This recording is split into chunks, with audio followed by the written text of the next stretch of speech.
is up, everybody? This is the Sharp Angles podcast, the Thursday edition, the fantasy football edition of the Sharp Angles podcast, which we do every Thursday at 11:30 a.m. Eastern Time, live over at YouTube. Go to YouTube, search Sharp Football Analysis. You'll find us there. If you're listening to us as a podcast, come and join us live. Get in the comment section. We'll answer questions. We'll do all of that fun stuff. Only a couple more games for us to analyze the rest of the season. You put it at the top, Rich, of your preview that we only have 3 more NFL games left, which is sad and depressing. But we still have 3 more to talk about, and obviously, if we're talking about fantasy football, if we're talking about previewing games, there's only one person to talk to about that, and that is Rich Hribar. How you doing, my friend? Doing real good. Yeah. The kids got to go back to school today. It was a robust 21 degrees. So we packed them up and Woo! they got to go back after being home all week. Obviously they had the holiday on Monday and then it was negative degrees the past 2 days. My wife's a teacher, so everyone was home this week. Yeah, I had a similar situation on Tuesday with in Texas. We got, I don't know, roughly a quarter inch of snow. But even before any snow had touched the ground, they had Yep. already canceled school. They canceled school. They canceled school 8 hours before the snow actually began. I sent obviously pictures to everybody of the just horrific blizzard conditions that existed in Central and South Texas. And but anyway, so they got I was working, pretty early on Tuesday morning, and then I came downstairs to find my wife and my sister curled up in blankets on the couch watching Drag Race, and I thought, what a life y'all get to lead in this city that shuts down with a quarter inch of snow. But hey, Hey, it's take what fine. days you can get. We'll take them. Before I did this for my main means of living, I work for a company and the main branch was run out of Houston. And I remember Yeah. getting a snow day because Houston got a snow day. They shut our branch down because Houston was shut down, and it was like, oh, cool. So hey, take whatever days off you can. Yes. And I snow day. We're going to use quotes for whatever snow day that was in Houston as Yeah, as yeah. I well. mean, it was But here, probably some ice and stuff, but those cities don't have the means to, like, why devote resources to have like yeah. to salt trucks and things like that. You're never going to use them. Well, I will say that so I live in the San Antonio area, not San Antonio proper, but the San Antonio area. And we've now had it, I think this is like the 5th or 6th year in a row. We had one where it was, like 2 weeks. Things are, might be changing slightly around the climate. I'm not going to dive into those weeds. But so, which is like the 5th year in a row we've had something like this. And so, yeah, one year I had to go and drive my father-in-law to a procedure with ice on the roads, which that was an adventure because there's no salt. Like they don't throw anything down. There's nothing to throw down. And so that was a good time getting my drifting on. But that's not what we're here. Not what we're here to talk about. We're going to talk about the conference championship games. We've got the Commanders at the Eagles. We've got the Bills at the Chiefs. 2 really massive games. One of them, obviously, I think we're all looking forward to a little bit more than the other one. Both of them are rematches from the regular season. So a lot to dive into, a lot to talk about. I do want to say, though, we finally it seems like the 2 guys that everybody was waiting on were Ben Johnson and Aaron Glenn. And now that the Lions have been knocked out of the Yeah, playoffs, yeah. we started to get some movement on some head coach hires. We got Ben Johnson hired to the Bears. We got Aaron Glenn going to the Jets. And we'll talk, I guess, more about both those hires as we start really diving into 2025 fantasy football, especially with Ben Johnson, with the Bears, with Caleb Williams. Keenan Allen is a free agent, but they still have, DJ Moore, Roma Dunze, their backfield. We obviously know how good and successful the Detroit backfield was. So lots to talk about there. But I think the most interesting thing going on right now in this kind of coaching and GM search is the Jaguars and what the Jaguars are doing, because it's a series of errors. And I say that, though, and everybody's making fun of them on Wednesday, Tuesday, because they fired Trent Baalke after they had said that they weren't going to do that. But I kind of am taking a separate approach to this. They never should have retained Trent Baalke because, as they found out in their last coaching search, having him there was a detriment to them getting the candidates that they wanted. But to find out that that was still the problem, that Liam Cohen, it seems like, pulled out because of that, and then to finally say, okay, well, and make the decision. you know what? At least they got to the right decision in the end, right? Like, can we give them some credit for like not just standing by it? They got to it in the end. He came out. Shad Khan came out what, like a week and a half ago and said it would be suicide to fire Trent Baalke. Realized, oh, I made a mistake, and then changed his mind. I'm just saying he changed his mind and probably made the right decision. Can we give him some credit for that, even if the whole path to get there was wild? Yeah, I mean, listen, this is an area where I think like this is where you wish you had Rotopat back, like for sure, like to riff on things like this. I I don't don't get know. I don't I know. don't get too crazy, on this stuff at the ownership front, but it's obviously, Shad Khan runs what he runs the AEW, or does his son run it? I don't even know. Like, So yeah, Tony runs the, it. Yeah. yeah, so it's like, I it's don't fitting. believe they own Fulham anymore. I think they've sold Fulham, but I suppose I could be wrong about that. I don't remember if they've sold it or not. No, they still got Fulham. All right, Fulham's having a All good right. year. Good for them. Good So for them. we still have But what, Cowboys, Saints open, Jaguars open. you know, I mean, it's obviously going to be Raiders. really interesting to see what shakes out with Ben Johnson, and not just Ben Johnson going to the Bears and seeing how he adapts to Caleb Williams' strengths versus how he is able to adapt to Jared Goff's strengths, but obviously the fallout too from the Lions, right? Like the Lions Yeah. losing Ben Johnson, because Dan Campbell is a guy who's one of the few head coaches in the NFL that delegates. Like he's actually like a head coach. He's like a coach first, and then just delegated to Mm. his two coordinators who are now left. So I'm very curious to see what shakes out there. And obviously, you have the Ben Johnson also factor of like, is he just like the next Josh McDaniels? There was like a lot of rumors of like, he didn't interview well. Is he like actually going to be like a leader? Or is he a better coordinator, head coach? And sometimes you have those guys. So I think and also like you said about Liam Cohen, it's also pro. This will be the first time, I think only the second time in the NFL career for Baker Mayfield he'll have the same offensive coordinator 2 years in a row. So also a pro for Liam Cohen staying there, and a big win for the Bucks and Baker Mayfield. I would hold off on the I would hold off on Well, the maybe. assuming that Liam Cohen is going to be there. He did apparently sign an extension, so I don't Yeah. maybe we're there. But he told them no. They immediately fired Trent Baalke. They're probably going to How do you feel about it take now? another run at him. Yeah, I'm just saying. I'm just saying. That seems like something we should probably pay attention to. I do think the Lions side of it is interesting, and obviously they acquired a lot of talent, and so you can't just go back to Jared Goff before Ben Johnson and make it like a one for one. They acquired a lot, but we did see a pretty significant change whenever Ben Johnson took over. And I know that people think of Dan Campbell as like this defensive guy, but like that's not where he comes from, right? He is Mm. comes from more of an offensive side. I do wonder, whoever they're going to end up with, is it going to be more like his style? Is he going to take a more like hands-on role with it? I do think what's going on here with the Lions is one of the more interesting things, both from obviously a real football. They're a very good team. I think they got very unlucky with injuries this year. I think we probably have some questions about how big this window actually is with Jared Goff and everybody else, and obviously with the two coordinators leaving. But still, they're a very good team with a lot of talent on there, and I still think we like Dan Campbell as a coach. But that is at least adding some uncertainty there. And then, like you said, from a fantasy perspective too, we have this uncertainty with what does this offense look like? Is it as efficient? Is it as spectacular? Is the running game as good and as efficient with under this new coaching staff? I mean, they have Jameer Gibbs and a really good offensive line, so probably is the answer to that question. But yeah, it does add some uncertainty, which certainly makes it a little bit more interesting. All right, I'm not going to get you to talk about the Jaguars, so I'll move on. Yes, Rotopat, I miss you and us talking for 30 minutes about the Cons. One day on a podcast in the near future, that's what we'll do. All right, let's talk about the games here. Before we do that, though, I do want to mention that the preview for both of these games, the worksheet preview from Rich Hribar, available at Sharp Football Analysis. That's part of our postseason package. Use promo code Sharp76, get 76% off now through the Super Bowl with that package. I highly recommend it. Rich's worksheet previews in the playoffs have been even more spectacular than the regular season, even more in depth. The introduction alone to the Washington Philly game that we're about to talk about had so much information in it, so much in-depth stuff. That's available above the paywall. Go and just check that out. It's so much important and interesting information in there.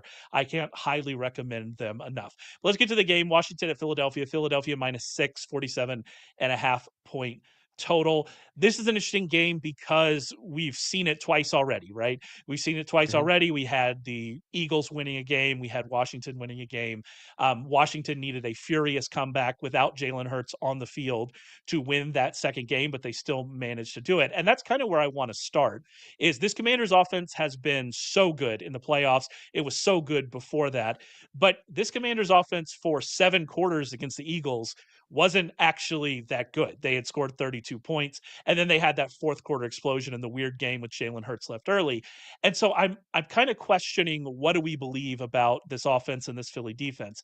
Is this offense going to be able to move the ball and be what they've been, in the playoffs, what they had been the final few weeks of the season? Or are we worried about them coming into this matchup that, again, outside of one quarter, one kind of weird quarter, they had really struggled against this perhaps best defense in football? Yeah, it's tough because we have a lot of faith in the Eagles defense based on the resume that they've put out basically since their bye when they made a couple moving like Cooper DeJean to the slot, Vic Fangio getting kind of settled in. This has been the best defense in the NFL, pretty much bar none, and in the postseason. I mean, these playoffs, this defense has been absolutely excellent. Only 1.6 yard points per drive in the playoffs. So I mean, it's tough to score on the Eagles in general. And you had that big kind of furious kind of comeback. You had like the weird Zacchaeus touchdown on a blown play. So do you get those? Can you count on those? You really can't. But also, like, this is a team that we've seen, the Commanders have beaten the Eagles, right? Like, so like they have that in their back pocket. Like they know they can play with them because of that victory. They don't care that it just came in one quarter, right? Like they've still got Jaden Daniels. They've been so good and so aggressive on offense these playoffs too. They've gone for 9 fourth downs already. They converted 6 of them. They're by far the best fourth down team in the NFL. We talked a little about this last week with Jaden Daniels kind of, not quote unquote bailing the offense out. It's interesting that Cliff is still not getting these interviews, but uh, we're gonna have to try to figure out some things though from the Cliff side of like getting Terry McLaurin the football. We'll get into the weeds in that a little bit too. But the Jaden Daniels factor and the fact that they're going for so many fourth downs, they're playing to win these games. They understood the assignment being an underdog, a road underdog. And you don't see a lot of these 6 seeds, these 7 seeds. Obviously, no 7 seeds made it this far in the playoffs since they've gone to that expansion. But the 6 seeds that made it this far are very few. I mean, since expansion, we've only had 7 6 seeds make it this far. Ironically enough, 2 of those teams actually ended up being favored, but they don't really pull off these upsets as much as people think. So can Washington continue to do that? And then defensively, they've got to pull like the rabbit out of the hat again. Like we talked about last week, how many stops can the Commanders get against the Detroit Lions? And they gave up the most yards per play in all postseason teams last week. They actually get the most yards per play in the first round of the Buccaneers, but it's the turnovers. And we talked about this last week too. Like these playoff games, no matter how many the era of football changes throughout the course of time, winning the turnover battle is always going to be like the number one statistic. And they had 5 takeaways against the Lions, and they've got 28 points off takeaways in these playoffs. So like those are how you kind of combat like the big gap that you have, because you've seen the stat right with Jaden Daniels that of all the rookie quarterbacks to make it this far, he has by far the worst defense attached to him. Well, if you can just get some timely turnovers, then that turns the tide like last week. And I think that when we talk about, it's interesting. There are a couple things I want to get into there that you mentioned, but the first one is we talk about they've allowed 7.2 yards per play in the playoffs, which is by far the worst in the playoffs, not just among teams remaining, just overall the worst in the playoffs. But the caveats exist there that they played the Bucks and the Lions, right? Two very good offenses. The Bucks specifically, very good passing offense. Lions just good offense overall. So those teams are tough matchups. But then you go on the other side and you think about how good the offense have been. But then you also have the caveat of they played the Bucks, which the Bucks defense isn't terrible, especially they were better when they were healthy. But then they played the banged up Lions, which I mentioned heading into that game that we were probably putting way too much. Giving way too much credit to them for what happened with the Vikings, especially after what we saw the Vikings of the Rams, and we saw last week they just really couldn't do anything. And so it is one of these odd situations where you would expect their defense to somewhat struggle against those teams. You would expect their offense to be good against those teams. And so I do wonder if they've just kind of like met expectations somewhat. And then because of this fourth down variance that they continue to get them, you would expect them to be good at those because of who Jaden Daniels is. This turnover variance, which I don't know how, much that can continue, they managed to kind of get by. But at some point in time, you don't get those fourth downs. And at some point in time, you don't get those turnovers. And I do wonder, like, is this the bridge too far? Is this the game? But of course, predicting that is basically impossible. Like, predicting turnovers is basically impossible. Predicting if they're going to continue to get these fourth downs is, basically impossible. We'd expect over the long run probably some regression there, but like, when is the long run, right? We don't know. So that's kind of the basic idea here with Washington, is that if they come into this game and they don't get the turnover luck, and maybe they get one or two fewer fourth down conversions, they should keep going for them. They absolutely should keep going for them, to give themselves the best chance to win this game. But yeah, I could see the Eagles running away with this game. But of course, you could have said the same thing about the Lions, and they got the turnovers they needed. You could have said the same thing about the Bucks, and they got the turnovers they needed. And so it is one of those kind of like odd games. It's not like the Chiefs and Bills that we're going to talk about in a second, where I think that whatever happens that game, we expect it to be close, and we expect those to be two evenly matched teams. I don't necessarily think these are two evenly matched teams, but I think that the Commanders, because they have Jaden Daniels, because they have a coaching staff that plays to win, and because they kind of have had this variance go their way, like, I wouldn't be shocked if they won this game, even though I think the Eagles are probably a much better team, just kind of top to bottom. And so it's an interesting game to try to predict, and an interesting game to try to handicap. Yeah, and they're not making the mistakes too that go to coincide with the turnovers they're getting. They've in these two playoff games, they have 0 turnovers, and Jaden Daniels has been sacked 1 time. And I've done a lot of extensive research that shows like sacks are adjacent to turnovers, and he took a lot of sacks in the regular season, and he's been able to avoid those negative plays, and that's just massive for keeping like an offense on schedule and giving you those opportunities to even go for those fourth downs. So that they're going to need to like run as pure, like you said. I mean, they're 6-point dogs again on the road. Like they're in the house money situation, as we could say, but like they're going to need to keep running as pure as they've done these first 2 games on those those margins that we talk about with turnovers and efficiency. I also like you continue to bring up how good Daniels has been. And I do want to say, like, this kind of like this quote running pure, which I think is a good way to put it. Part of that is just because Jaden Daniels is really good. Like, Yes. at some point, it's just Jaden Daniels is just amazing. He's just amazing. And at some point, he has to get credit for that. And specifically, he's been amazing in the fourth quarters and on fourth downs. And that was true this year against the Eagles as well. We saw in these 2 games him just be outstanding in the fourth quarter. And I know you had some numbers about that in your worksheet.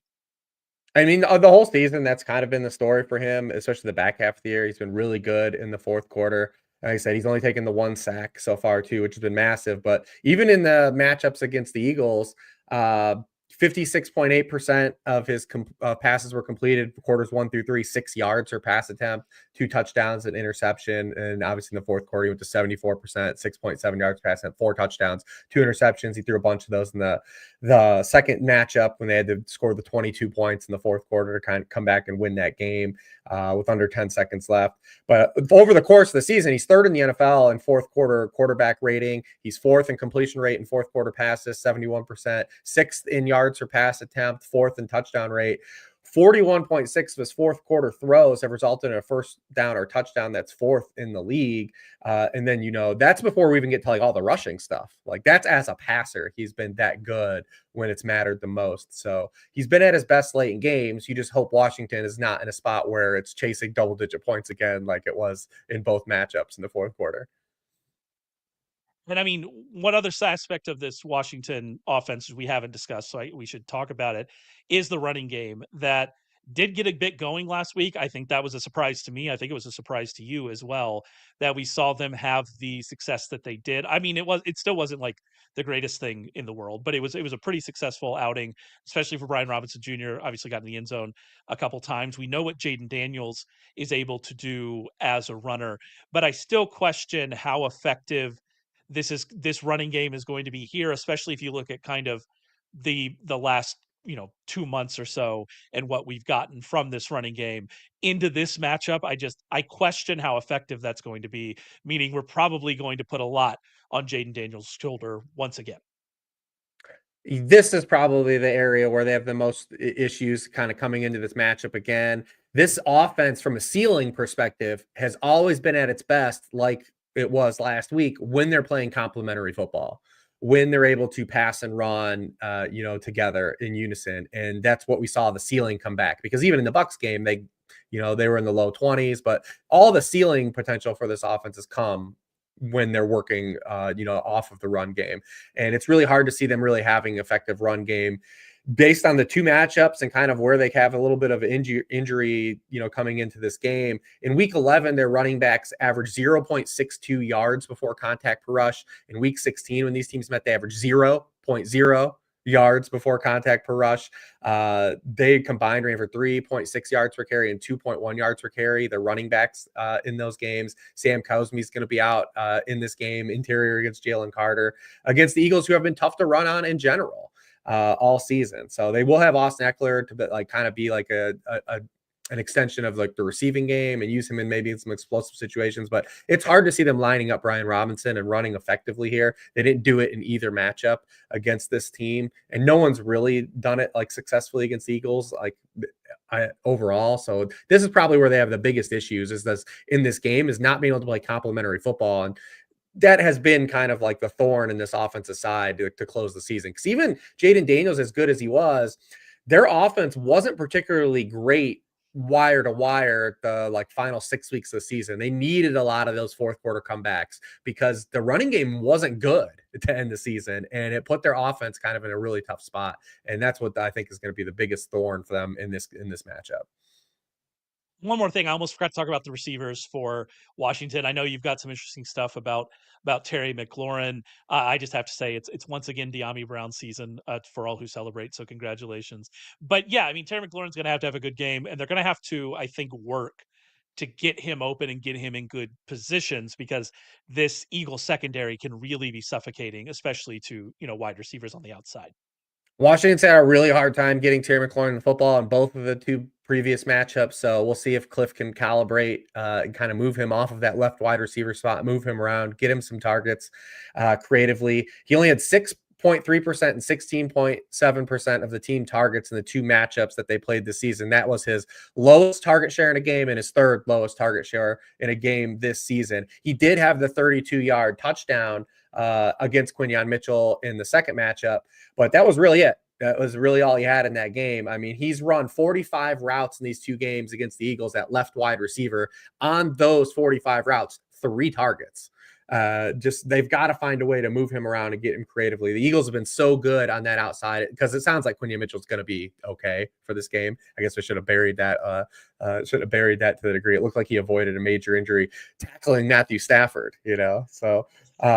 But he's only been targeted in the 2 games against Washington this season. Mitchell's only been targeted 4 times, period. They've only thrown at him 4 times in the 2 games. So they're going to have to find a way to get Terry McLaurin more creative usage and not rely on just the one big play from Terry McLaurin that he seems to get a game. Yeah, although he just gets it. So He does. maybe He does get it. it's so maybe it's just fine. On the other side, we do have some injury concerns for the Eagles as well. Dallas Goedert was a DNP on Wednesday. Cam Jurgens was a DNP on Wednesday.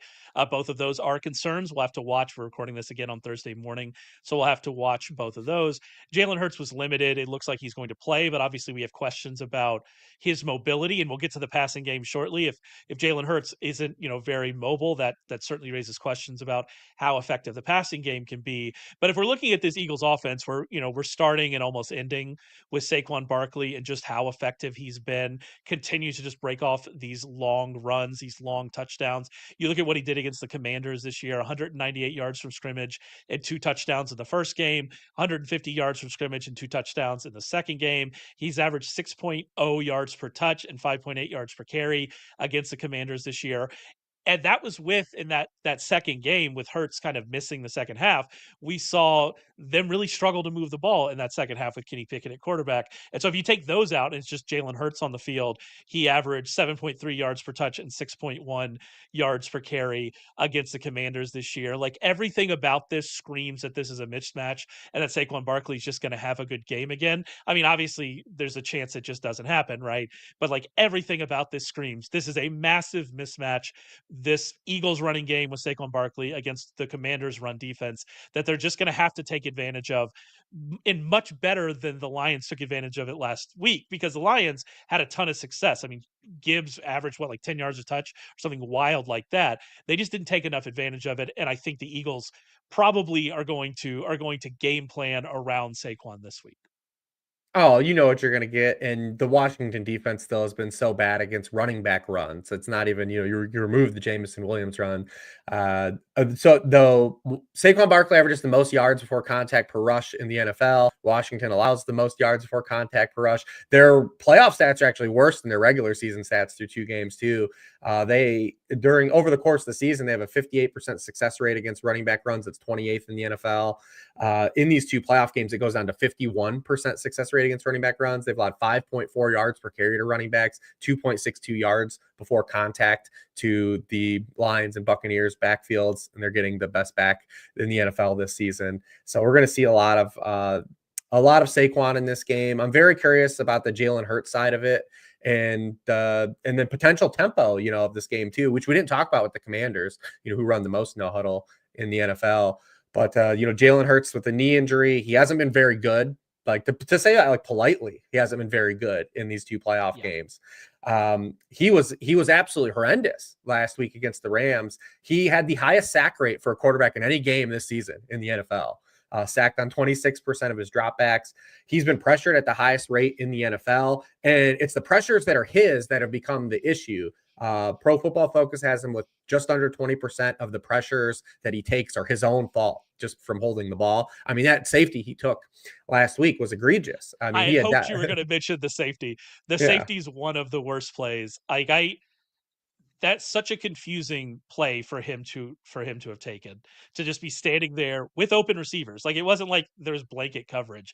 It was just, it was a very, very odd play, but it's kind of part and parcel to what we've seen from Hurts all year. This isn't like a new thing with Jalen Hurts. He is playing worse. Things have not been going as well, but like, he's held the ball all season, and not held the ball to throw it downfield, held the ball and still throwing it short, and not, creating the big plays you might create off of holding the ball for longer while still taking all of those sacks. This isn't like a new problem. This is a thing that has existed all season. And so you have to question at this point whether it's going to fix itself. But again, they could be in the Super Bowl without it fixing itself. So like, what are we going to do? But I do think you have to accept that this might just be a functional, fundamental, structural problem with this offense and with Hurts in particular. They have a couple of ways to, but this matters though for this particular matchup, because we talked about the Washington defense not really particularly being good outside of turnovers they generated. But the pressure matters here. So no one's held the ball longer after the snap than Hurts this season. No quarterback. He averages over 3 seconds per time to throw from the snap, which is pretty rare. But pressure matters in this matchup, because when Hurts has not been pressured this season, he actually leads the NFL in completion rate, and he's 4th in yards per pass attempt. When he gets rid of the football, everything's working. He's been the passing game's been good. We see because they had a ton of weapons, right? Like this can work. We've seen Hurts have efficiency and high upside passing too. This isn't like he's been like just a terrible quarterback. We've seen it. But when he has been pressured this season, he goes to 24th in completion rate, under 45%. He goes to 30th in yards per pass attempt when he's pressured. So that's massive here. And so Washington, when they pressured him on the small sample that he played, because he left that second game early, he was only 2 of 8 for 3.4 yards per pass attempt against Washington. But when Washington failed to pressure Hurts, he was 17 of 24, 205 yards, 8.5 yards per pass attempt. And we've talked about Washington. They've been really bad in the quick game this season. On throws with 2.5 up to 2.5 seconds per snap, they are 25th in yards per pass attempt allowed, and they've allowed the highest touchdown rate in the league. On Saturday against Jared Goff on those throws was 17 of 22, 8.4 yards per pass attempt, 2 touchdowns, 0 of his turnovers when he was getting rid of the football. But when Washington has forced teams to hold the ball longer, and Dan Quinn has played some coverage, they actually go to 9th in yards per pass attempt. They've allowed the lowest touchdown rate in the league. Jared Goff on those passes only completed 57%, 1 touchdown, 4 interceptions on those plays. So I mean, Dan Quinn, I believe, has to play more coverage in this game. The second time these teams played. I don't know if he played a lot more man coverage because Hurts exited the game, or that was going to be the plan because they had just acquired Marshawn Lattimore and they were going to play aggressively. But hopefully he does a lot what he did against Detroit, and he forces Hurts to try to hold the football, because when Hurts has held the football, he's invited more pressures, and Washington's been a better team when they force teams to kind of, hold the football and kind of not beat them up in the quick game. But the injury to Hurts could actually be a blessing in disguise for the Eagles, because what if it does force them to throw quicker, and have a quicker passing game, because it Hurts not relying on his mobility or bailout. So I'm very curious to see that angle of it too, if it actually ends up being kind of a little bit of a pro for the Eagles, to getting the ball out of Hurts' hands quicker. And I'm very curious to see too how it impacts the potential tempo of this game. With the number 1 and number 2 teams in rate of no huddle plays, Washington's by far way ahead of number 2 team. But that number 2 team is the Eagles. And there was a lot of narrative that came around after last week's drive against Prevent of will the Commanders play a lot more no huddle, like the Rams had some success in that game, which was, I think, more driven by Prevent defense, because like I said, no one ran more no huddle in the Commanders this season. They actually ran no huddle on 62% of their snaps in their 2 matchups against the Eagles, and there was no discernible advantage. They averaged 5 yards per play when they huddled, 5 yards per play, dead even without huddles in that game. Ironically enough too, the Eagles allowed more yards per play to the Rams when the Rams huddled last week versus no huddle situations. But the flip side of that is the Eagles have been one of the best no huddle offenses in the NFL this season. When these teams played in the regular season, the Eagles averaged 8.2 yards per play when they didn't huddle versus 4.6 yards per play when they did huddle. And it was a large sample, just under 40 plays. And that's consistent throughout the course of these playoffs in the season. The Eagles are 21st in the NFL in yards per play when huddling, but they go to 3rd in the NFL in yards per play in no huddle situations. On Sunday against the Rams, they had 19 no huddle snaps for 9.3 yards per play.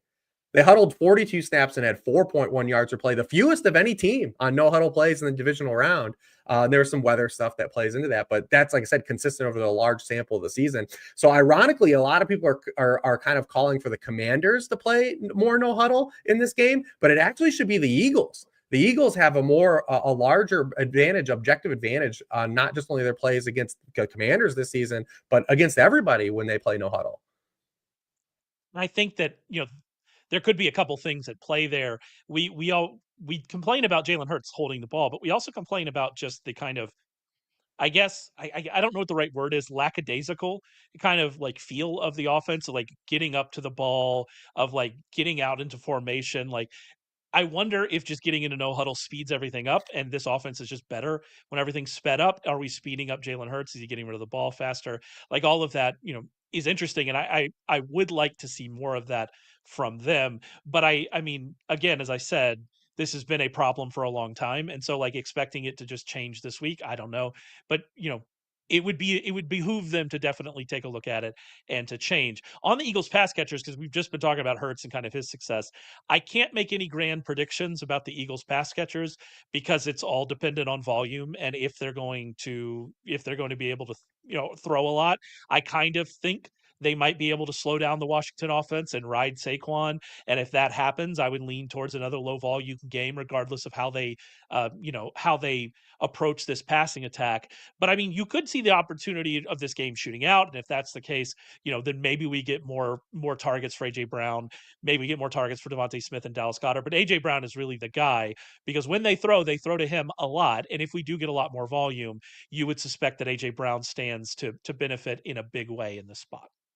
We've been waiting. We've been chasing it all year. Basically, that's what it feels like, because you don't get these runouts for high target games with the Eagles.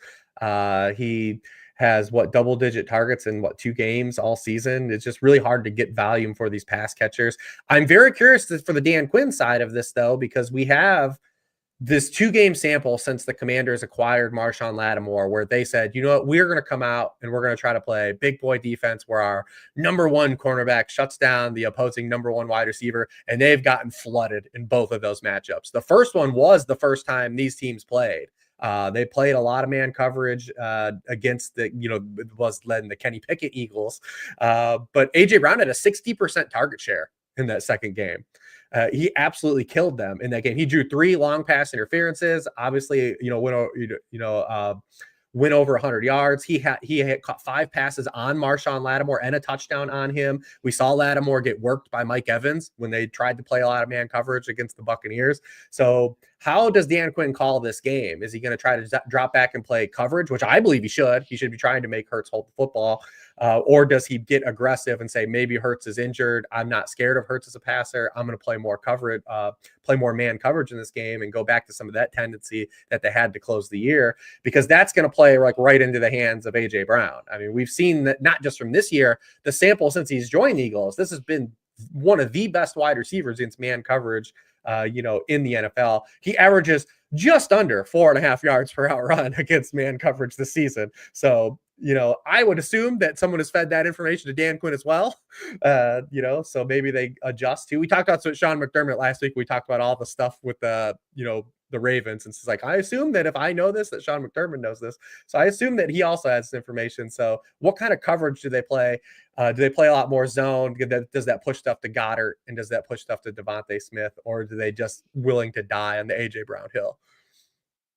The only, like you mentioned, the pass interference, that was the only way that they moved the ball with Kenny Pickett in the game. Like, they got good field position and they got pass interference from Marshawn Lattimore, who, like you said, was just overmatched. I would expect the same. And like you said, if we do get more of that coverage, that does push the ball more. I mean, AJ Brown still has a massive target share in those situations, but it does push the ball a little bit more towards Goddard. Again, I mentioned he DNP on Wednesday, assuming he's healthy and ready to go. Push more to Devontae Smith. So that's certainly things to keep in mind here if you're playing DFS. The other thing, if we're playing DFS, I think a lot of times people stack, like if you're going to stack Jaden Daniels with McLaurin and De'Ami Brown, or McLaurin and Ertz or Eckler, or however you want to do that, you might have the inclination to have Saquon on the other side, which, I mean, that probably could work out anyway. Saquon could just go and score 50 fantasy points, and that could be that. But I do think that if Jaden Daniels actually has a big game, and it's not like a big game in the fourth quarter, if he's just cooking throughout, that forces more volume. And if that's forcing more volume, then I would much rather have like AJ Brown and Devonta Smith in kind of those stacks in those games. That gets really expensive.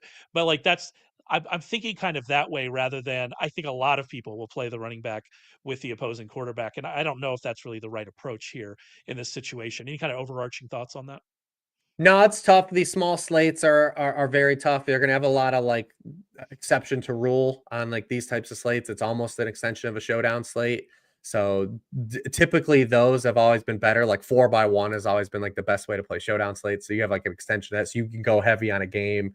But the key is like always, like when you have those, is to not play both quarterbacks on showdown, which you don't have the option to do anyways in these full DFS lineups. But yeah, you're just gonna see. I think it comes down to this week though, is just getting the game right versus the actual like getting like, oh, you can't do this rule because of this, because it's just such a small slate. Yeah, and getting the game right is going to be interesting, because I think the number in the Bills game, they're both 47.5. I think the number in the Bills game is like right. I just think that that's a good number, and that's right. I think this number in this Commanders game is probably high. I would lean towards the under here, but like, don't have a strong conviction, because like both teams can Mhm. play with pace. Specifically, the Commanders can lead to this game getting paced up. The Commanders offense is so effective. So like, I think the variance in what we see in the Commanders and Eagles game is much wider. And so like, you can make a Yes. case for like a 55, 60, 65 point game here. Whereas, you could certainly see that in Buffalo and Kansas City, but I do think that 47.5 point, that feels like the right number to me, where in the Commanders and Eagles game, that just feels like a middle point number for me. And Vegas is just kind of hoping for the best, right? Like, it's kind of one of those, I don't know if that makes sense, what I'm trying to explain here, but like, the gulf of what like expected outcomes here, I think, is much wider in this Commanders and Eagles game. Absolutely. I mean, we've talked about everything that could happen from a pro angle, but probably the most like median outcome is that Jalen Hurts is not fully mobile.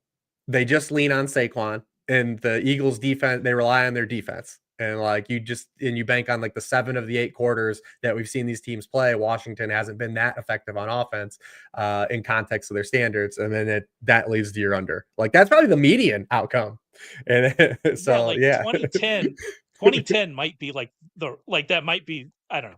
But this offense, Daniels has been so good. I don't want to discount Daniels. I don't want it to seem like we're discounting Daniels because he's been amazing. He's been they've already so beat good. and they've won. They already have a win. It's like not Yeah, hard to like coax exactly. yourself into like saying like, oh, the Commanders are live. They already beat them.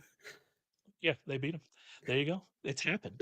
All right, let's move on. Let's talk about Kansas City and Buffalo. Before we do that, though, I do want to remind you that these extensive worksheet previews from Rich available on the site, sharpfootballanalysis.com. Go and check it out. You can get our playoff package through the Super Bowl for 76% off using promo code SHARP76. So make sure you go and check that out. Also, by the way, if you're listening to this podcast, a lot of stuff going on in the chat. There's some stuff in there I see we'll get to as we get through the Kansas City game and maybe talk. There's a question there about Pacheco, which we'll get to Isaiah Pacheco here in a second. If you want to be a part of the chat, go to YouTube, search Sharp Football Analysis, and you will find our channel. Click subscribe. You get notified when we go live. Warren Sharp will be live on Friday. We're going to keep doing this throughout the rest of the playoffs and then into the offseason as well. Talking about the draft. We've got our first mock draft becoming the day after the Super Bowl from Ryan McChrystal. We're getting into it. We go straight from the end of the season into draft season. So a lot coming up in the near future. All right.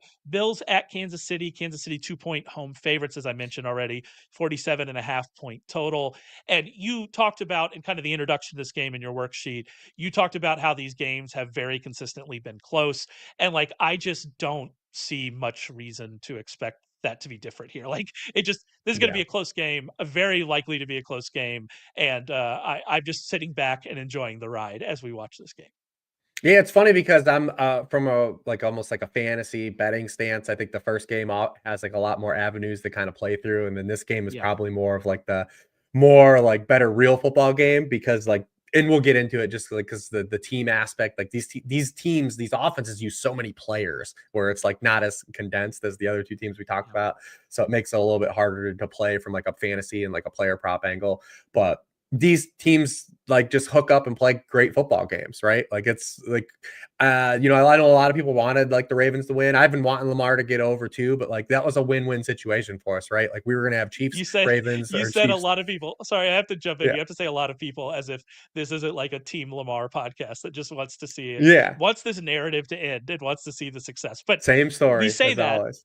This is exactly. We say that this is still like an unbelievable. Either way was going to be good, as you said. Yes, win-win. This is amazing. And I'm excited too because I feel if the Bills are ever going to get over, like this might be their best look. You would want it this game maybe to potentially be at home versus in Kansas City, but this is one of their best looks. And maybe Bills fans would disagree because they'll just take one if they can get one. But doesn't it mean more if they go through Kansas City? Like, wouldn't it mean more? Like, doesn't it like if the Chiefs were knocked out, they didn't play, or like the Bills ended up like they beat the Ravens, or maybe they beat the Bengals or someone else, and they got to the Super Bowl and won the Super Bowl, but the Chiefs fans would still say, you didn't beat us. Like this just feels right to have this to be on the table. So I think that a lot of fans are probably really excited to see this game. And the past 5 times they played, the games have been decided by 9, 3, 3, 6, 4 points. All of those games were within 4 points going into the fourth quarter. So I think we're definitely set up for another just really good football game. You mentioned, so I want to give you this opportunity because you talk a lot about with the quarterbacks and coverages and stuff. And I do think for these two quarterbacks specifically, it's going to be interesting to see how the defense handles them. But I also just want to give you the opportunity to talk about Josh Allen versus zone coverage because I know, like, I feel like you've written more words this year about Josh Allen versus zone coverage than any other player in the history of the worksheet. But that's because it's been it's been very predictive and it's been very consistent throughout the entire season. Yeah, we've seen, the Ravens, we talked about it ad nauseum last week, like what they were going to do and how they had calibrated their approach. And then McDermott did what he should have done last week too against Lamar and played a lot more man coverage. But we did see the Chiefs were kind of cognizant of this in the first matchup. They played zone coverage on 72.5 of the passing snaps in the week 11 matchup. That was the 5th highest rate of the season for the Chiefs. Their base rate is 62.9%. So a pretty significant bump there. They still found a way to pressure Josh Allen in 42% of his dropbacks in that game. and still blitzed 33% of the time. They sent a lot more zone blitzes, which is not usually what the Chiefs do. They usually play a lot of aggressive man coverage. They do like to send a lot of defensive backs though as well. But when they did play man coverage in that game, Josh Allen 7 of 11, 9.5 yards per pass attempt and a touchdown. And when they dropped back and played coverage, he was only 5.4 yards per pass attempt and an interception against the zone coverage. And against the zone blitzes specifically, he was 2 of 8 in that game for 3.5 yards per pass attempt and an interception. Like you said, I've wrote a lot and talked about Josh Allen splits this season. He's got 21 touchdowns and 3 interceptions against man coverage on 199 dropbacks, only 4 touchdowns against zone coverage this year, 3 interceptions on 376 dropbacks against zone coverage. So he didn't throw a touchdown on Sunday, and obviously didn't throw it against zone coverage because he didn't throw a touchdown. So we'll see kind of what happens if the Chiefs kind of adjust that, because both teams had a lot of success defensively in this first matchup. But the Bills are one of those weird teams, man, like where they don't do a lot on offense sometimes, that from an efficiency stance, and you look up and they've got 30 points. They got 27 points. And that first matchup was like this. They scored 30 points and they didn't really have a particularly good game offensively. They're just one of these teams that find their way to points on the scoreboard. Well, I mean, part of that is Josh Allen as a runner, not just around the goal line, but especially as we saw in the second half of the season. We've seen in the second half of the season 2 years in a row now, we've seen him pick up running. Mm-hmm. And I think if you and I were giving out a prop for this game, it would probably, I don't even know what the line is set here for Josh Allen's rushing attempts, but I think it would probably be the over on that, because that is an avenue here where he's just so unstoppable. Because even, let's say you drop back and you're playing zone and he hasn't had a ton of success against it, and you think you have it beat. Well, we just know what Josh Allen can do with his legs. We know both these quarterbacks can do with their legs fairly, honestly. But with Josh Allen, it's there, and I suspect we're going to see a pretty big rushing game from him. I say that we didn't have a great rushing game from him last week. He got the 2 touchdowns when he had 20 yards on 10 carries, but I would expect double-digit carries again for him in this spot against this team. We've seen over the opening 9 games of the season, he only had 19 designed runs, and he only averaged 5.2 rushes per game. Over these past 9 games, because week 18 doesn't count, he only played the 1 snap. He has 40 designed runs, and he's averaging 8.1 rushes per game. We talked about those man zone splits. Josh Allen over the past 9 weeks of the season leads the NFL in scramble rate against man coverage. So another reason or more incentive for Spags to play more coverage in this game is to prevent those scrambles from Josh Allen. But yeah, he's really ramped last week as well. Yep. Like that's not like that's just a thing. That's just a basic football thing, right? Is when you have defenders just watching the quarterback, it becomes more difficult to scramble, right? Like if you've turned your back and you're playing man coverage, it's easier to find yards and things like that. And so yeah, it's another reason to just play zone against this team. Not only is Josh Allen going to struggle as a passer, but even when he breaks and scrambles, and like you said, he's going to scramble less, but even when he breaks and scrambles, you're going to have more eyes on him and you're going to be able to stop kind of the big back-breaking plays. So yeah, it makes so much sense. And what we know from Spags and who he is as a defensive coordinator, I would be very shocked if we don't see a repeat of kind of that game in the regular season. Yeah, absolutely. So I mean, that's where it falls, because are the Bills going to be able to run the football in this game on non-Josh Allen runs? That's a good question. Yeah, and they did run it okay-ish last week, right? Like in the context of the matchup, like they did enough running the football. So are they able to run the football against this Chiefs team that is second in the NFL in yards per carry to running backs, 7th in success rate against running backs? When these teams met in week 11, Buffalo running backs had 19 carries for 49 yards, 2.6 yards per carry. Their longest run was 8 yards. Not ideal. Yeah. Not great. James Cook had 9 carries for 20 yards in that game. We have seen the past 2 games the Chiefs have played their starters. They've been a little more lenient against the run. Maybe it's just the end of the year thing, or maybe it's just complete happenstance. But Joe Mixon had a lot more success than I believe anyone thought that they were going to have in that game. And then if you go back to the Christmas Day game, They allowed 147 rushing yards to the Pittsburgh backfield in that game too. So maybe that's a little bit of an inkling to say like maybe they can just be a little bit better than they were in the first matchup, because I don't think they're going to line up and run for like 150, 200 yards in this game. But if they can get the running backs to like 70 to like 100, like in that range, that's actually a massive win. And it means this offense probably stayed on schedule to a greater degree than they did the first matchup. The thing about James Cook is I was pretty in on Ty Johnson last week because it actually just flashed on the screen. Lee Price, exactly what I was about to say. I was in on Ty Johnson last week because we hadn't seen Cook get that involvement in the passing game. We actually saw more of it last week, of him getting usage in the passing game. And I think that's something they need to lean into. Him not only just getting more carries, him getting an actual larger share of the backfield touches overall, and getting more of those opportunities in passing game. Because Ray Davis is, obviously young and talented, and we've seen Ty Johnson have a lot of success. Obviously made that touchdown catch in the back of the end zone that that people will probably remember for a little while. But James Cook, that's the talent here in this backfield. That's who you want getting the ball. And if they're able to kind of get him more involved in that passing game, then that alleviates some of the concern you have about him in this matchup overall. I also saw in the chat, and I want to mention this, Better Boss says 9.5 rush attempts is Josh Allen's total on DraftKings. You know what? I didn't expect it to be that high. I don't know how strong I am on the over anymore. They're getting 10 QB rushing attempts. I still think we probably see double digits. I would still lean over, but I thought that number was going to be like 8.5, and I was going to feel a lot better about that. 9.5, man. I think we gave it out in the regular season in the props package, and I want to say in that game it was 7.5. The first time these teams played, we gave it out and it was 7.5. Last week it was. I know Pam gave it out. Pam Adelano gave it out last week, and I think it was 7.5 again last week. I can't remember off the top of my head. Yeah, that's a jump. So keep that in mind. Keep that in mind for sure. We also have to talk about the Bills pass catchers, obviously, but I mean, what's to talk about here? It's such a mess, a nebulous mess. We have Khalil Shakir. We know what Khalil Shakir is going to do. We know how many targets he's going to get. This is actually a matchup that sets up well for him, which I'm sure you'll talk about here in a second. But for everybody else, like I don't know, hope for a touchdown and see what happens. That's kind of where we are for everybody not named Khalil Shakir. And that's what makes the Bills. That's why they've been such a frustrating kind of fantasy team and a DFS team. When you're trying to stack teams, you're trying to stack Josh Allen. It's always been really tough. Like obviously, James Cook's actually been the guy that's had the most correlation with Josh Allen this year in terms of like ceiling weeks, which is very odd. You don't often see that where the running back is, but James Cook's touchdown equity was so high this year that he got especially carried along since Josh Allen gets so many rushing touchdowns too.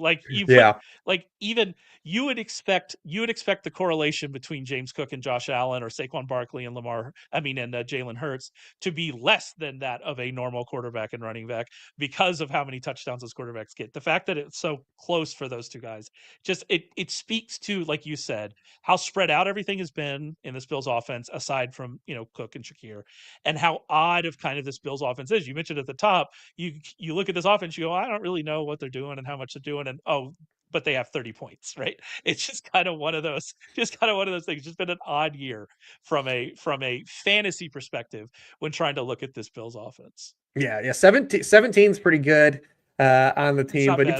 if you are going to lean on a pass catcher, it obviously is Shakir. For one, he's been the most stable player because he plays a position that isn't impacted by the other guys. He's been on the field for over 70% of the dropbacks in both playoff games. He's had 24%, 33% of team targets. He's had at least 21.5% of team targets in 9 straight games.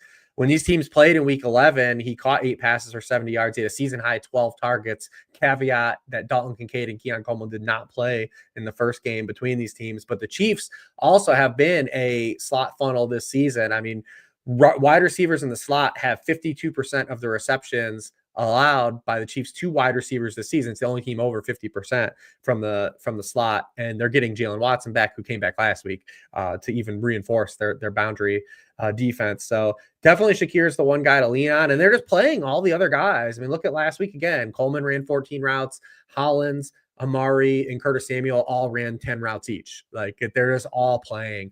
Dawson Knox actually ran more routes than Dalton Kincaid last week too. So it's like I wanted you to bring it up because the Kincaid usage is just it's disappointing. Because this would be a spot too where you would look at the Buffalo tight ends. We've targeted tight ends against the Chiefs all season because, again, it correlates the middle of the field stuff. They give up a lot to the middle of the field. They don't give up very much production on the outside. So tight ends and slot receivers have been the two targets in the passing games that have given the Chiefs the most trouble. But they even don't play Kincaid a full allotment of snaps. So it's like really hard to even say like, oh, could this be a Kincaid game? He didn't play in the first matchup.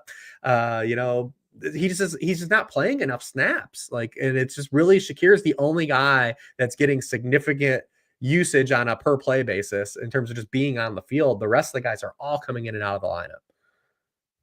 Yeah, it's really tough. Knox is going to be cheap enough, I think, at DFS that you could just like take the touchdown hope for him.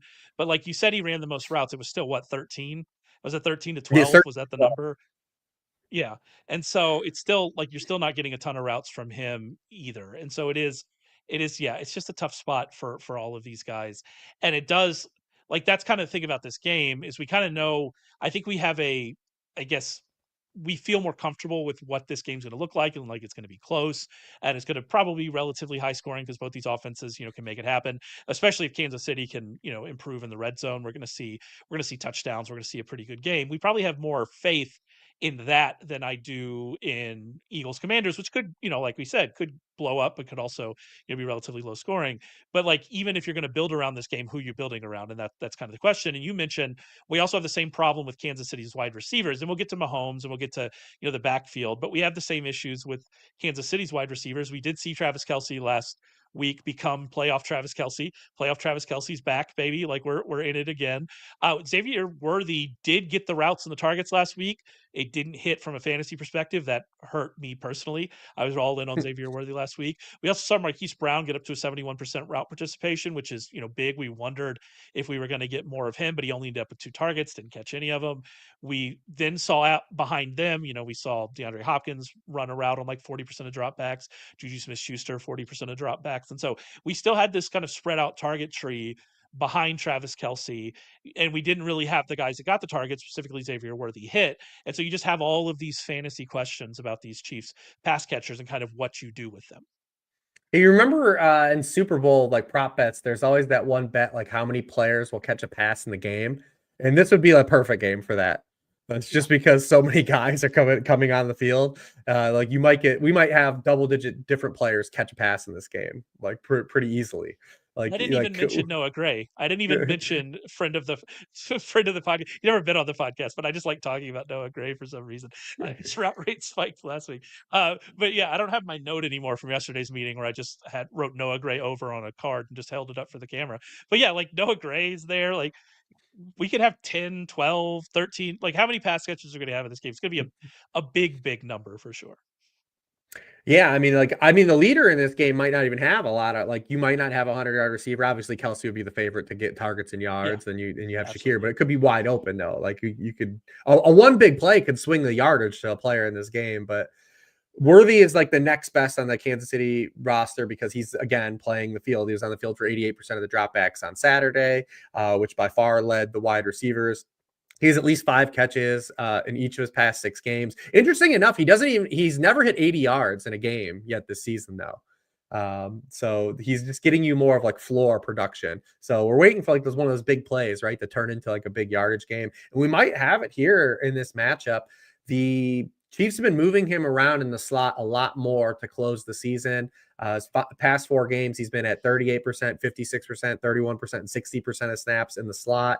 And that's where you want to attack the Buffalo Bills. And they could have a little more vulnerability outside if Christian Benford doesn't play in this game. But they're 30th in yards per target allowed to slot receivers compared to being 18th in yards per target to outside receivers. When these teams played in Week 11, he caught 4 or 5 targets. Worthy of this for 61 yards and a touchdown.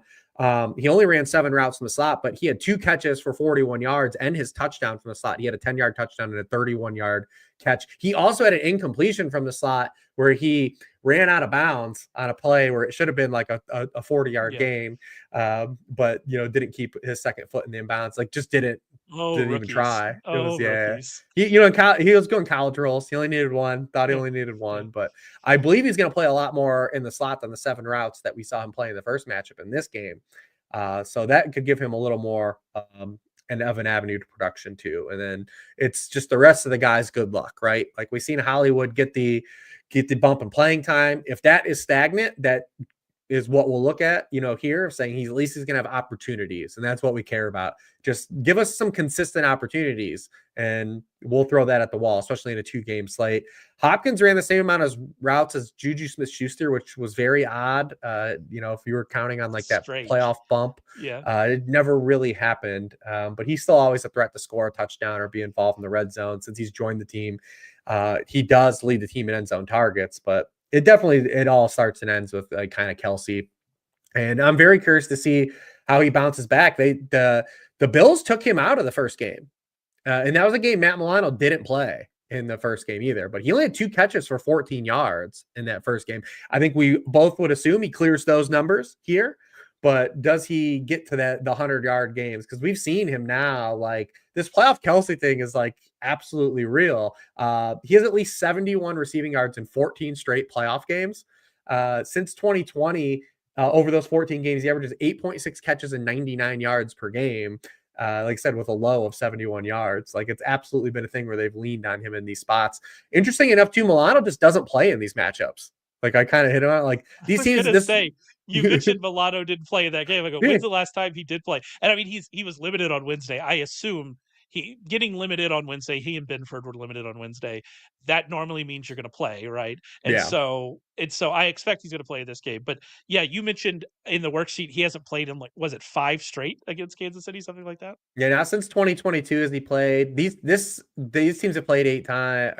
This will be the 8th time. He's only played in 3 of them with the Mahomes Allen rivalry. But even in the 3 games Milano's played in this matchup, Travis Kelsey with Milano on the field, 13 catches, 118 and 2 touchdowns, 8 for 96 and a touchdown, and 8 for 108.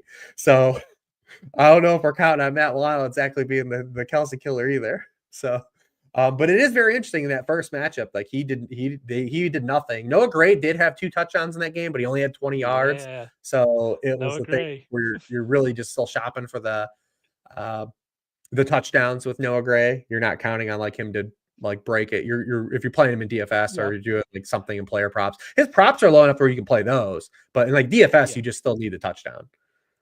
Yeah. So the Noah Gray thing is like his catch total is like 1.5, which how much he played last week, I kind of I expected his, especially now that all the receivers are healthy, I expected his route rate to really plummet. It actually kind of went up a little bit last week over what we saw the final few weeks of the season. And like you said, the fact that Hopkins didn't really go up, ran the same number of routes as Juju Smith-Schuster, all of that was just weird, right? And so maybe it was just a weird 1 week thing. I'm not really sure, but yeah, that's the Noah Gray thing. Just to be clear for everybody, it's kind of just a joke thing, 1.5 catches. Yeah, maybe he'll go over that. I do think, like, if we're talking about props from a props perspective, Marquise Brown playing 71 or running around on 71% of the dropbacks. He had only the 2 targets, but one of them, I believe Mahomes missed him on what could have been a deep target. I am interested in Marquise Brown's yardage total in this game. I do think if you're going to get that kind of that if he's going to be on the field that much, I'm going to like his chances to go over his yardage total. I believe it was like 38.5 or something like that. We saw him go over that in the 2 games that he was healthy and active with Mahomes. And so yeah, I like him a little bit more than maybe consensus. He's a guy that I'll probably be more in on DFS than the public at large as well, because I do think he only got the 2 targets and he didn't catch either of them. And so you look at the box score and you say, well, that wasn't really great. But ultimately he was on the field. And if we have him on the field, then we're feeling a lot better. That said, you mentioned how we might see the Bills play against Mahomes, how they might play defense, too high, cover 2, that way. And I don't, if you're looking for a big play from Brown, I that's not really conducive to that, especially the way that we've seen Mahomes throw, behind the line of scrimmage and Mm-hmm. throw short this season, especially against that coverage. Against cover 2, he's 32nd among qualified quarterbacks in air yards per target, air yards per attempt, excuse me. 35% of his throws are at or behind the line of scrimmage. That's the second highest in the league against that coverage. And so if we see the Bills come out and play that way, which is kind of how the Bills play, so that would make some sense.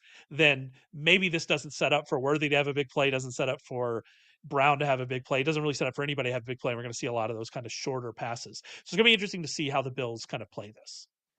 And that's what I believe they're going to do. I think they're going to calibrate and going to adjust for opponent, where it made a lot more sense to play a lot more man coverage against Lamar Jackson last week. Yeah. And they had varying degrees of success, but they were really good when they were able to get pressure on him. And Lamar's just a guy that's going to make plays too. And Mahomes is a player that's also going to make plays too, especially playoff Mahomes. But they have shifted to playing a lot more too high against him. They played too high coverage on 54% of his dropbacks in week 11. And against those too high looks this season, I mean, Mahomes is 32nd in quarterback rating this year, only 6.4 yards per pass attempt, 5 touchdowns, 6 interceptions. In week 11 in that matchup, 5.6 yards per pass attempt on those dropbacks. He had a touchdown and an interception. So I do think we're going to see the Bills play a lot of coverage, and I think we're going to see a short version of the Kansas City passing game for sure. Yeah, which maybe we're taking over on catches then. Maybe that's kind of where we are with this situation. It's just things to think about. We do have the Mahomes ankle injury, was a full practice on Wednesday, but playoff Mahomes ankle, that's when he locks in the ankle injury. They got him the ankle injury on the injury report just so he can lock in. I do think we need to talk about the Chiefs backfield before we get out of here. We actually had a question in the chat, I believe from NA, asking about will Pacheco kind of take back his role next year? I do think that's probably the question. Is it going to be Yeah. next year? And we'll have to see what they do in the offseason, because it doesn't look like it's going to be this year based on what we saw from this usage split last week with Pacheco back in the lineup. Yes, it was kind of how we closed the season. We talked about it. It's just expecting Pacheco to just be the old version of Pacheco. I think coming off of that significant injury was always going to be a really tough ask. I mean, we saw, kind of, a broken leg for a running back is really rough, like in season to kind of come back from. So it seems we've seen, unpleasant. It seems yeah, unpleasant to try to and come back that as quickly from bad a as leg. Kareem Hunt is from like us, like the optics of Kareem Hunt, like because it's hard to get like through our brains of like, what are you getting out of playing Kareem Hunt? Like, but Kareem Hunt just doesn't F it up, right? And like that's all the Chiefs are asking their running backs to do this season. But in collective, like this backfield's terrible. Like it's been awful all year. I mean, no, the running, they're 30th in yards per carry with running back runs. They have the lowest explosive run rate in the NFL from running backs. They're 21st in yards before contact with running back runs. And they're 31st in yards after contact. So they're basically, if you touch these guys, they're falling down. They're not getting any explosive runs. But like in the context of this offense, like they're just saying, don't F it up. Keep the sticks moving. Like that's all they're hoping for. And that's like what Kareem Hunt has done. That's why he's been like the goal line guy, and he's been the goal line guy since Pacheco's come back. He has all 6 carries inside the 5-yard line since Pacheco returned to the lineup. So it's still Kareem Hunt. Hope he falls into the end zone. But the question here is, because we've picked on the Bills all year, like kind of with running backs, but the Chiefs kind of aren't good enough to do that against anybody, even against bad run defenses. And they weren't in the first matchup. So like, can they even really exploit the Bills' like largest deficiency on defense? And that's what's interesting. That's why I do believe and it's playoff Mahomes. I'm definitely not saying like go out and lay your mortgage on the Bills or anything. But I do think the way this matchup plays out, the Bills structurally match up with the Chiefs arguably better than they ever have. And I think that's what really played out in the first matchup, is because the way you want to beat the Bills is by attacking that big nickel that we talked about last week, that the Ravens were going to be able to do. And the Chiefs just really can't do that. Like they're not going to line up and run the football really on anybody. So if they're not able to really run the football, and the Bills are playing a lot of zone coverage, and they're forcing the Chiefs to dink and dunk their way down and have long drives, and the Chiefs' red zone offense has been one of the worst iterations of the Andy Reid Mahomes red zone offense. It was a problem last week too, kicking field goals, and you force the Chiefs to kick field goals. You're live here to win this game on the road. So that's where I have. It's playoff Andy Reid, it's playoff Mahomes, it's playoff Travis Kelce. You got to overcome all that still, but I do think structurally, and objectively, the Bills have their best layout to win this matchup in the postseason than they've ever had. I do want to mention, you mentioned Hunt. You're hoping him to fall in the end zone. You need more than that from Hunt. He's been in the end zone 3 straight weeks, 3 straight games of his. He didn't play in that last one, but he's been in the end zone 3 straight games, and it still hasn't been like a winning DFS score, because it's attached to 40 yards, 20 yards, and 50 yards, right? So you need a little bit more from him than that. And I do think that if you're playing Hunt, you're hoping that for the first time, this season, that we are getting the the Chiefs actually moving the ball against this run defense that they're able to, maybe they're able to exploit. They're not Baltimore. They're definitely not going to be what Baltimore was able to do last week. I think I looked it up, and Derrick Henry had something like 5 yards per carry against 8 men in the box last week. It was just unbelievable, the success that they were having in that from that running game. You're not going to get that, but maybe they get enough carries to Hunt. Like maybe they really do try to take advantage. I doubt that happens, but I think if you're making a case for Kareem Hunt, it's got to be more that he falls in the end zone. You need him to fall in the end zone twice, or you need more of more usage and more success than we've seen recently. To be fair to Kareem Hunt, he averaged 5.5 yards per carry against the Texans. So wilder things have certainly happened on short slates than that. But that's kind of the point. Is even if you get a touchdown, what does it matter for Kareem Hunt? So There's certainly only something to two. There's think only about. 2 games. It's fair. There's only 2 games. Yeah. Outside of But Saquon, I don't know what to tell you to do. I mean, you probably just play like Austin Eckler and hope he has enough receiving juice, yeah, like out of the ancillary guys, because all the other guys you're hoping just score touchdowns. We talked about the James Cook thing. You're hoping he can get in it over a tough matchup, so you're gonna need touchdowns there. Brian Robinson's gonna need to fall in the end zone. Kareem Hunt's gonna need to fair. fall in the end zone. It's Saquon and whatever else you need to pay for. I will say, like sometimes you get cute and you're like, oh, am I gonna try to do something cute here? No, you're playing. You're playing Saquon Barkley. Play Yeah, there's Saquon no Barkley this reason week and not to hope for the on best. this slate if you're Yeah, playing to yeah, 100% Saquon lineup. yeah. Just play him. Like I don't care how many lineup. I guess if you're playing 150, you can have 80% Saquon if you're doing the full entry 150s. But yeah, otherwise just play Saquon Brown and I mean Saquon Barkley and be done with it. And then also play De'Ami Brown because this is De'Ami Brown podcast. I have decided after the last 2 weeks. All right, that's it for us. We're heading Does he get into the transitive Brown championship weekend. property from Noah Brown? It's a good question. I do like all Browns on Washington's roster. If you are a receiver named Brown on Washington's roster, I'm in. And so that appears to be how I make all of my decisions. But I mean, it works. It's there for Diami. So I will say that his splits against man, but I mean, like you said, we didn't see a ton of that last week. But his splits against man are better than zone. And so if we do see kind of more heavier zone, then maybe that worries you. But yeah, that's your Dami Brown breakdown for the day. Congratulations. I'm happy you stuck around to the hour and 12-minute mark to get that. All right, that's it for us. We'll be back next week. I'm not really sure what we'll be talking about next week. You are going to have some dynasty rankings Yeah, out. yeah. We'll probably talk about that. Yeah, we'll Maybe do riff. some early Super Bowl talk. But we will definitely be back next week in our little lull there. We want to do Pro Bowl bets. Like, are we going to do Pro Bowl The dodgeball Cowboys bets? Do might we have a really want to head break that coach. Who down? knows? We keep interviewing Brian Schottenheimer, buddies. It's gonna work out for sure. So yeah, so lots of stuff. We'll talk about something next week. We'll be back to talk to you then. Warren will be here on Friday. He'll be here on Tuesday again. Make sure you head over to YouTube, search Sharp Football Analysis, click subscribe, get notified when we go live. Follow us wherever you get your podcast. Subscribe. We appreciate that. Head over to Sharp Football Analysis. Check out Rich's worksheet previews. You are going to appreciate them. You get 76% off our playoff package through the Super Bowl using promo code Sharp76. I highly recommend it. And we'll be back to talk with you next week.